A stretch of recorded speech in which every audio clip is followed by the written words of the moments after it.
Dear learners, ইংরেজি শিখতে গিয়ে আমরা সবথেকে বেশি যে বিষয়টি নিয়ে সমস্যা ফিল করি সেটি হচ্ছে পার্ট অফ স্পিচ আইডেন্টিফিকেশন। এবং বিভিন্ন কম্পিটিটিভ এক্সামগুলোতে সবথেকে বেশি যে প্রশ্নটি এসে থাকে সেটা হচ্ছে পার্ট অফ স্পিচ আইডেন্টিফিকেশন। এই পার্ট অফ স্পিচ আইডেন্টিফিকেশন করা কতটা সহজ এবং কতটা ইজি মেথডে আমরা এটা করতে পারি সেটা নিয়ে তোমাদেরকে আজ আমি বোঝানোর চেষ্টা করছি। এই পার্ট অফ স্পিচ আইডেন্টিফিকেশন করতে গিয়ে আমাদেরকে 2 থেকে 3টি স্টেপে এটা বুঝতে হবে। আমরা সেটা কীভাবে বুঝবো সেটা নিয়ে একটু ব্যাখ্যা করার চেষ্টা করছি। আমরা প্রথমেই পার্ট অফ স্পিচ কী এটা নিয়ে আগে আমরা একটু জেনে নিই। পার্ট অফ স্পিচ হচ্ছে every word used in a sentence is called a part of speech. এই সংজ্ঞা থেকে আমরা যেটা বুঝতে পারছি সেটা হচ্ছে একটি শব্দকে পার্ট অফ স্পিচ হতে গেলে তাকে অবশ্যই কোনো না কোনো সেন্টেন্সের অন্তর্ভুক্ত হতে হবে, অর্থাৎ সেন্টেন্স ছাড়া কোনো শব্দই কোনো পার্ট অফ স্পিচ হবে না। এই জিনিসটা আমাদের মাথায় রাখতে হবে। সেটা হচ্ছে কি, যেমন আমরা যদি বলি পেন কোন পার্ট অফ স্পিচ, তাহলে কিন্তু এটা প্রশ্নটি হচ্ছে ভুল, কারণ এখানে পেন কোনো বাক্য ব্যবহৃত হয়নি। কিন্তু যদি বলা হয় যে আই হ্যাভ এ পেন, এই বাক্যে পেনটা কোন পার্ট অফ স্পিচ, তাহলে আমরা এটা পার্ট অফ স্পিচ আইডেন্টিফাই করতে পারবো। ঠিক একইভাবে আমরা এই জিনিসটি খুব সুন্দরভাবে বোঝার চেষ্টা করছি। এখন আমরা এই পার্ট অফ স্পিচ আইডেন্টিফাই করতে গেলে প্রথম যে ধাপটি আমাদের আলোচনা করতে হবে সেটা হচ্ছে সংজ্ঞা এবং শব্দের মাধ্যমে প্রাথমিক ধাপটা আমরা শিখে নেব। সেটা হচ্ছে কি, এই 8 প্রকারের পার্ট অফ স্পিচ আছে, যেটা এখন বাংলাতে আমরা আগে 5 প্রকারের পদ শিখতাম, কিন্তু সেটি এখন ইংরেজির মতো 8 প্রকার করা হয়েছে। সুতরাং আমরা এখন বাংলা এবং ইংরেজির মিশ্রণে এটা কত সহজে শেখা যায় সেটা নিয়ে আলোচনা করছি। প্রথমে আমাদের জানতে হবে নাউন। নাউন কি? নাউন হচ্ছে নেমিং ওয়ার্ড, অর্থাৎ যে শব্দ দ্বারা কোনো কিছু নাম বোঝায়, কোনো কিছুর গুণ বোঝায়, সেটা হচ্ছে নাউন। আরও সংক্ষেপে যদি আমরা বলি, নাউন হচ্ছে আমরা 2 চোখে যা দেখি তাই নাউন। যেমন নদী, সাগর, মহাসাগর, বই, খাতা, কলম, মানুষ, গরু, ছাগল, ভেড়া, যে কোনো ধরনের প্রাণী, এগুলো হচ্ছে নাউন। এখন আমরা আরও সংক্ষিপ্তভাবে একটি জিনিস বোঝার চেষ্টা করি। কোনো শব্দকে যদি আমরা কি দ্বারা প্রশ্ন করি তাহলে আমরা নাউন পাব। যেমন পেন বা কলম, আমরা যদি প্রশ্ন করি এটি কি, তাহলে এটি হচ্ছে কলম। তারপর আমরা যদি বলি এটি কি, এটি হচ্ছে ডাস্টার। এভাবে আমরা নাউন বা কোনো শব্দকে যদি কি দ্বারা প্রশ্ন করি তাহলে আমরা নাউন পাবো। আপাতত এটুকু বুঝলেই চলবে। তারপর দ্বিতীয় জিনিসটি হচ্ছে প্রনাউন। প্রনাউন কি? প্রনাউনের মধ্যে 2টি শব্দ অন্তর্ভুক্ত আছে, সেটা আমরা আগে দেখে নিই। প্রো এবং নাউন। প্রো শব্দের অর্থ হচ্ছে পক্ষে, প্রো শব্দের অর্থ হচ্ছে পক্ষে, আর নাউন অর্থ হচ্ছে নাউন, অর্থাৎ নাউনের পক্ষে যে বসে সেটাই হচ্ছে প্রনাউন। অর্থাৎ আমরা একটা বাক্যে বা একটা প্যাসেজের মধ্যে যদি আমরা বারবার একই শব্দ নাউন ব্যবহার করি তাহলে সেটা শুনতে ভালো লাগে না, আর এটা রোধ করার জন্যই এই নাউনের পরিবর্তে প্রনাউন ইউজ করা হয়। এখন প্রনাউনটি হচ্ছে কি, I, we, you, he, she, এগুলো। জাস্ট এটুকু আপাতত এটুকু শিখলেই চলবে। তৃতীয় জিনিসটি হচ্ছে কি, বিশেষণ বা অ্যাডজেক্টিভ। অ্যাডজেক্টিভ কি? অ্যাডজেক্টিভ হচ্ছে যে শব্দ নাউন এবং প্রনাউন এই 2টি বিষয়কে ব্যাখ্যা করে, অর্থাৎ যে শব্দটি নাউন বা প্রনাউনের কোনো দোষ, গুণ, সংখ্যা, পরিমাণ, অবস্থা এগুলো প্রকাশ করে সেটা হচ্ছে অ্যাডজেক্টিভ। এই অ্যাডজেক্টিভ হচ্ছে কোনো শব্দকে যখন আমরা কেমন দ্বারা প্রশ্ন করব, কেমন দ্বারা প্রশ্ন করলে অ্যাডজেক্টিভ পাওয়া যায়। এই জিনিসটি শুধু মাথায় রাখো আপাতত, তাহলেই চলবে। যেমন দ্য বয় ইজ গুড বা he is a good boy, the man is honest. এই অনেস্ট শব্দটি হচ্ছে অ্যাডজেক্টিভ। কেন অ্যাডজেক্টিভ? এটা যদি আমরা বলি যে লোকটি কেমন, তাহলে আমরা এর উত্তর পাই লোকটি ভালো, লোকটি সৎ, লোকটি ধার্মিক ইত্যাদি। তাহলে আমরা অ্যাডজেক্টিভ সম্পর্কে এটুকু জেনে রাখলাম। তারপর হচ্ছে কি, ভার্ব বা ক্রিয়াপদ। যে শব্দ দ্বারা কোনো কিছু করা বোঝায়, কোনো কিছু হওয়া বোঝায় বা কোনো কিছু থাকা বোঝায়, সেই শব্দটি হচ্ছে ক্রিয়াপদ। অর্থাৎ এই ক্রিয়াপদটাকে আবার আমরা 3টি ক্যাটাগরিতে জেনে নেব। সেটি হচ্ছে, একটি হচ্ছে ডু ভার্ব, আরেকটি হচ্ছে হ্যাভ ভার্ব, আর একটি হচ্ছে বি ভার্ব। অর্থাৎ এটা দ্বারা কোনো কাজ করা বোঝাবে, অথবা হওয়া বোঝাবে, অথবা কোনো কিছু থাকা বোঝাবে। তারপর হচ্ছে কি, অ্যাডভার্ব। অ্যাডভার্ব হচ্ছে ক্রিয়া বিশেষণ, অর্থাৎ যে শব্দটি কোনো অ্যাডজেক্টিভ বা অ্যাডভার্বের কোনো দোষ গুণ বোঝায়, সেটা হচ্ছে অ্যাডভার্ব। অর্থাৎ ক্রিয়াপদটি কখন, কোথায়, কিভাবে, কেন, এগুলো দ্বারা যদি আমরা প্রশ্ন করি তাহলে অ্যাডভার্ব পাই আমরা। যেমন কেন, কোথায়, কিভাবে, কখন, কোথায়, কিভাবে। এবং আরও একটি শব্দ আমরা ব্যবহার করতে পারি, সেটা হচ্ছে অ্যাডজেক্টিভের মতো কেমন। অর্থাৎ অ্যাডজেক্টিভকে কেমন দ্বারা প্রশ্ন করলে যদি উত্তর পাওয়া যায় তাহলে সেটাও অ্যাডভার্ব। যেমন যদি বলা হয় লোকটি ভালো, গুড, এটাকে যদি আমরা ভেরি দ্বারা প্রশ্ন করি, লোকটি ভালো, কেমন ভালো, কেমন ভালো, খুবই ভালো, তার মানে এই খুবই শব্দটা হচ্ছে অ্যাডভার্ব। অর্থাৎ এই জিনিসটি নাউন অ্যাডজেক্টিভের দোষগুণ বোঝাবে এবং অ্যাডভার্বটা কখন, কোথায়, কিভাবে সংগঠিত হয় এই জিনিসগুলো প্রকাশ করবে, সেটা হচ্ছে অ্যাডভার্ব। তারপর হচ্ছে কি প্রেপোজিশন। প্রেপোজিশনের বাংলা রূপটি হচ্ছে অনুসর্গ প্লাস বিভক্তি।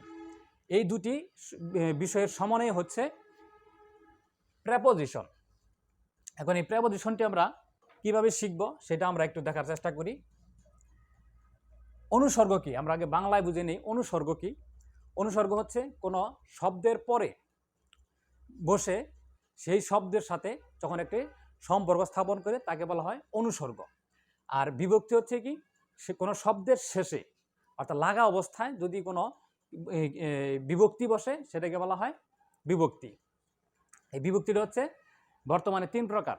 সেই বিভক্তিগুলো হচ্ছে বাকি শব্দের শেষে বসে, শব্দের সাথে শেষে বসে। যেমন ঘরে, ঘর যোগ ঘরে শব্দটি বসছে কিভাবে?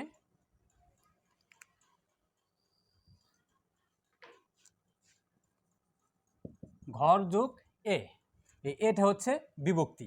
আবার অনুসর্গ সরাসরি শব্দের সাথে না বসে শব্দের পরে বসে। যেমন ঘরের বাইরে, এই বাইরে হচ্ছে অনুসর্গ।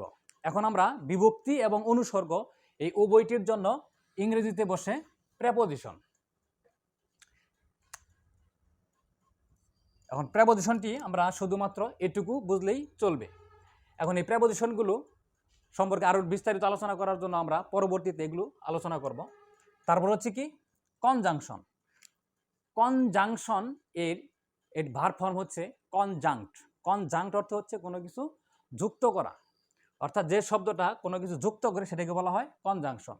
আর এই কনজাংশন শব্দটি আমরা ব্যবহার করব যখন দুটি সেন্টেন্সকে কোনো কিছু যুক্ত করবে, সেটাকে বলা হবে কনজাংশন। অর্থাৎ আমরা সংজ্ঞার মাধ্যমে যদি শিখি যে যখন একই জাতীয় কোনো জিনিস যুক্ত থাকবে, সমজাতীয় কোনো জিনিস যে শব্দ যুক্ত থাকে তাকে বলা হয় কনজাংশন। সেটা হচ্ছে মূলত দুটা সেন্টেন্সকে যে শব্দ যুক্ত করে সেটাকে বলা হয় কনজাংশন। তারপর হচ্ছে কি ইন্টারজেকশন। ইন্টারজেকশন হচ্ছে আবেগ। যে শব্দ দ্বারা মনের কোনো আবেগ প্রকাশ করে সেটাকে বলা হয় ইন্টারজেকশন। এই আবেগটা আবার বিভিন্ন প্রকারের আছে, সেটা হচ্ছে আনন্দের আবেগ, ঘৃণার আবেগ। এতক্ষণ আমরা পার্ট অফ স্পিচ সম্পর্কে প্রাথমিক ধারণাগুলো জানলাম। এখন আমরা পার্ট অফ স্পিচ শেখার দ্বিতীয় স্টেপটি নিয়ে আলোচনা করব। এই দ্বিতীয় স্টেপটি হচ্ছে সবথেকে গুরুত্বপূর্ণ। সেটি হচ্ছে আমরা এতক্ষণ পার্ট অফ স্পিচ শিখলাম। এই পার্ট অফ স্পিচটা আসলে বাক্য গঠন করার জন্য কি দরকার, এর কোন পার্ট অফ স্পিচের কী ভূমিকা, এটা নিয়ে আমরা একটু জানার চেষ্টা করি। আমি বোর্ডে একটি বাক্যের কোর সেন্টেন্স লিখেছি। কোর সেন্টেন্স মানে হচ্ছে মূল অংশটুকু শুধু, অর্থাৎ মূল অংশটুকুর মধ্যে সাবজেক্ট হিসেবে বসবে নাউন, সাবজেক্টের জায়গায় বসবে নাউন, ভার্বের জায়গায় বসবে ভার্ব, অবজেক্টের জায়গায় বসবে নাউন, কমপ্লিমেন্টের জায়গায় বসবে নাউন। তাহলে আমরা দেখতে পাচ্ছি একটি বাক্য গঠন করার জন্য শুধুমাত্র দুটি পার্ট অফ স্পিচ হলেই বাক্য গঠন করা যায়। তাহলে আমরা আরও যে 6টি পার্ট অফ স্পিচ আছে সেগুলোর কাজটা কি? সেগুলোর কাজ হচ্ছে এই দুইটা পার্ট অফ স্পিচকে সহযোগিতা করা। অর্থাৎ এই নাউনকে সহযোগিতা করবে অ্যাডজেক্টিভ, অর্থাৎ নাউনের আগে বসে নাউনটিকে মডিফাই করবে বা ব্যাখ্যা করবে বা বিশ্লেষণ করবে। আবার অ্যাডজেক্টিভের আগে বসবে অ্যাডভার্ব, অ্যাডভার্বটি অ্যাডজেক্টিভের আগে বসে এই অ্যাডজেক্টিভকে মডিফাই করবে। আবার অ্যাডভার্বের আগে আরও একটি অ্যাডভার্ব বসে সেই অ্যাডভার্বটিকে মডিফাই করবে বা ব্যাখ্যা করবে। এটা হচ্ছে অ্যাডজেক্টিভ এবং অ্যাডভার্বের কাজ। তাহলে আমরা মোট কয়টা পার্ট অফ স্পিচ পেলাম? নাউন পেলাম, ভার্ব পেলাম, অ্যাডজেক্টিভ পেলাম, অ্যাডভার্ব পেলাম। তাহলে আমরা আমাদের আরও 3টি পার্ট অফ স্পিচ রয়েছে, সেটা হচ্ছে প্রেপোজিশন এবং কনজাংশন এবং ইন্টারজেকশন। প্রেপোজিশনের কাজ হচ্ছে দুটি নাউনকে যুক্ত করা, অর্থাৎ নাউনের আগে বসে ওই নাউনটির সাথে একটি সুসম্পর্ক তৈরি করা হচ্ছে প্রেপোজিশনের কাজ। তারপরে হচ্ছে কি কনজাংশন, কনজাংশনের কাজ হচ্ছে দুটি বাক্যকে বা দুটি ক্লজকে যুক্ত করা, অর্থাৎ এইভাবে এরকম একটি ক্লজ থাকবে, তারপর আরও একটি কনজাংশন বসবে, প্লাস আরও একটি সেন্টেন্স বা ক্লজ বসবে। এটা হচ্ছে কনজাংশনের কাজ। তাহলে আমরা এই ফাংশন ইউনিটের মাধ্যমে আমাদেরকে পার্ট অফ স্পিচ আইডেন্টিফিকেশন করতে হবে। এই ফাংশন ইউনিট ছাড়া কখনোই পার্ট অফ স্পিচ আইডেন্টিফিকেশন করা যাবে না। তার কারণ হচ্ছে আমরা একটি বাক্যে কোন শব্দ কোন জায়গায় বসে কি ভূমিকা পালন করছে, এটি হচ্ছে সবথেকে গুরুত্বপূর্ণ বিষয়। কারণ আমরা কিছু উদাহরণের মাধ্যমে এই জিনিসটি বোঝার চেষ্টা করব। সেটি হচ্ছে কি একই শব্দ বিভিন্ন সময় বিভিন্ন পার্ট অফ স্পিচের কাজ করে।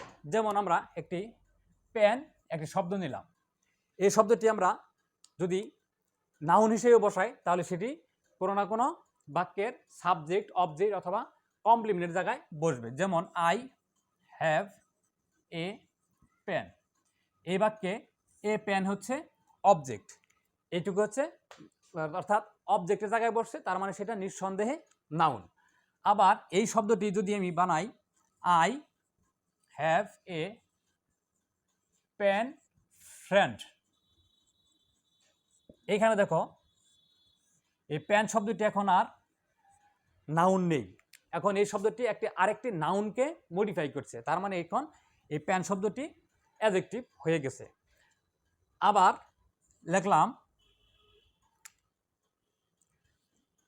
পেন থ্রু দ্য লাইন,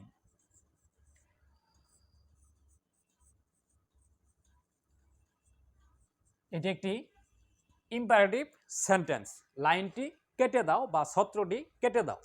এই ইম্পারেটিভ সেন্টেন্সে আমরা জানি কি প্রথমে বসে ভার্ব, তার মানে এই পেন শব্দটি এখন এখানে ভার্ব হিসেবে কাজ করেছে। তার মানে এইভাবে একটি শব্দ বিভিন্ন বাক্যে ফাংশন ইউনিটে বিভিন্ন জায়গায় বসে বিভিন্ন পার্ট অফ স্পিচ হবে। সেজন্য আমাদের শব্দ দিয়ে কখনোই পার্ট অফ স্পিচ শেখা যাবে না। আবার আমরা আরেকটি শব্দ দেখি আফটার, এই শব্দটা আমরা জানি কি সেটা হচ্ছে প্রেপোজিশন হিসেবে আমরা সবাই জানি, কিন্তু এই শব্দটি নাউন হতে পারে, অ্যাডজেক্টিভ হতে পারে, কনজাংশন হতে পারে। সেটাকে আমরা একটি উদাহরণের মাধ্যমে যদি দেখি, যে আমরা একটি উদাহরণ আমরা সবাই বইয়ের মধ্যে পড়ি, ডাক্তার আসার পূর্বে রোগীটি মারা গেল, সেটা হচ্ছে কি the patient had died before the doctor came. এখানে বিফোর শব্দটি হচ্ছে কনজাংশন। কনজাংশন কেন কনজাংশন? কারণ এটি দুটি সেন্টেন্সকে যুক্ত করেছে। যে সেন্টেন্সের সাবজেক্ট হচ্ছে দ্য ডক্টর, ভার্ব হচ্ছে কাম, আর আরেকটি ক্লজের সাবজেক্ট হচ্ছে দ্য পেশেন্ট এবং ভার্ব হচ্ছে দ্য হ্যাড ডাইড। অর্থাৎ এখানে এই বিফোর শব্দটি দুটি ক্লজকে যুক্ত করেছে, তার মানে এখানে নিঃসন্দেহে সেটা কনজাংশন। আবার আমরা আফটার দিয়ে যদি একটি উদাহরণ দিই, যে the doctor came after the patient had died, আবারও সেই একইভাবে আফটার শব্দটিও কনজাংশন হিসেবে কাজ করবে। আবার আমরা এগুলা প্রেপোজিশন হিসেবেও আমরা এর নর্মাল ইউজগুলা দেখেছি।